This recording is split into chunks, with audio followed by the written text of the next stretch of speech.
మహారాష్ట్రలో నాగ్పూర్ దగ్గర ఒక చిన్న స్టేషన్ ఉంది. ఆ స్టేషన్ గురించి ఒక వింత కథ చాలా కాలంగా వినిపిస్తుంది. ప్రతి సంవత్సరం ఒక రాత్రి ఒక రహస్య రైలు అక్కడికి వస్తుంది అంటారు.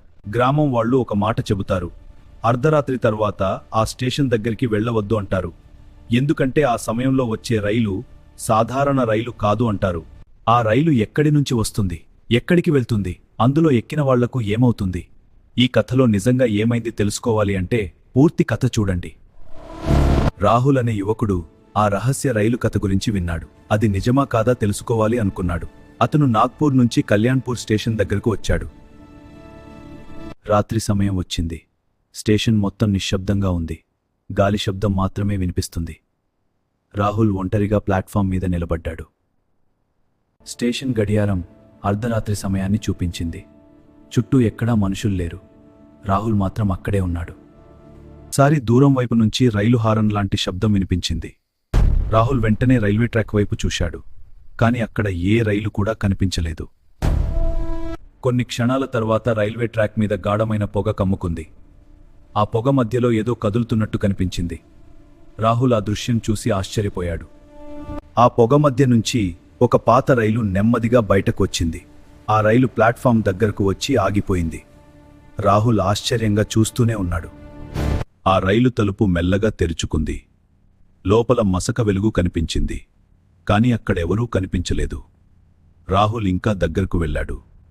రాహుల్ ధైర్యం చేసి రైలు లోపల అడుగుపెట్టాడు. లోపల ఉన్న పాత సీట్లు ధూళితో కప్పబడి ఉన్నాయి.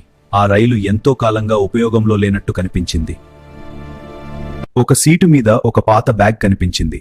రాహుల్ ఆ బ్యాగ్ దగ్గరకు వెళ్లి దానిని మెల్లగా తెరిచాడు. లోపల ఏముందో చూసి అతను ఒక్కసారిగా ఆగిపోయాడు. రాహుల్ ఆ టికెట్ను జాగ్రత్తగా చూశాడు. ఆ టికెట్ మీద ఒక రైలు నెంబర్ ఉంది. కాని ఆ రైలు నెంబర్ ఇప్పుడు ఎక్కడా లేదు.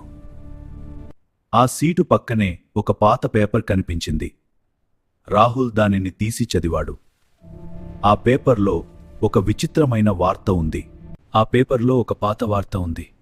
40 సంవత్సరాల క్రితం ఒక రైలు ఈ స్టేషన్ దగ్గర ఆచూకీ లేకుండా మాయమైంది.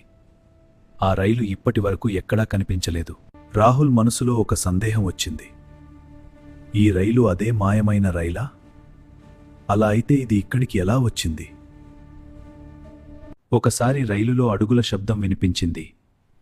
రాహుల్ వెంటనే ఆ దిశగా చూశాడు. కాని అక్కడ ఎవరూ కనిపించలేదు. రైలులోని కిటికీ దగ్గర ఒక నీడ కదిలింది. రాహుల్ ఆ కిటికీ దగ్గరకు వెళ్లి బయట చూశాడు. కాని బయట పొగ తప్ప ఏమీ కనిపించలేదు.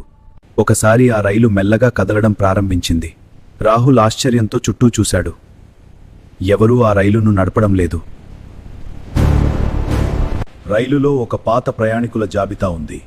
రాహుల్ ఆ జాబితాను చూశాడు. ఆ జాబితాలో ఒక పేరు కనిపించింది. ఆ పేరు రాహుల్. ఆ రైలు మెల్లగా వేగం పెంచుకుంది. బయట ఎక్కడా స్టేషన్ కనిపించలేదు. రాహుల్ కిటికీ బయట చూశాడు. చుట్టూ పొగ మరియు చీకటి మాత్రమే ఉన్నాయి. రైలులోని సీట్లు అన్నీ ఖాళీగా ఉన్నాయి. ఎవరూ ప్రయాణం చేస్తున్నట్టు కనిపించలేదు. కాని ఎవరో ఇప్పుడే ఇక్కడ కూర్చున్నట్టు అనిపించింది. రాహుల్ కిటికీ బయట చూశాడు. రైలు ఎక్కడో తెలియని ప్రాంతంలో దూసుకుపోతుంది. చుట్టూ పొలాలు మరియు పొగ మాత్రమే ఉన్నాయి. రైలు ఒక పాత బోర్డు దగ్గరగా వెళ్ళింది. ఆ బోర్డు మీద ఒక పేరు కనిపించింది. ఆ పేరు కళ్యాణ్పూర్. అదే స్టేషన్, రాహుల్ ఎక్కిన స్టేషన్. ఆ సీటు మీద ఒక పాత ఫోటో కనిపించింది. రాహుల్ దాన్ని చేతిలోకి తీసుకున్నాడు. ఆ ఫోటోలో ఒక పాత రైలు మరియు కొంతమంది ప్రయాణికులు కనిపించారు.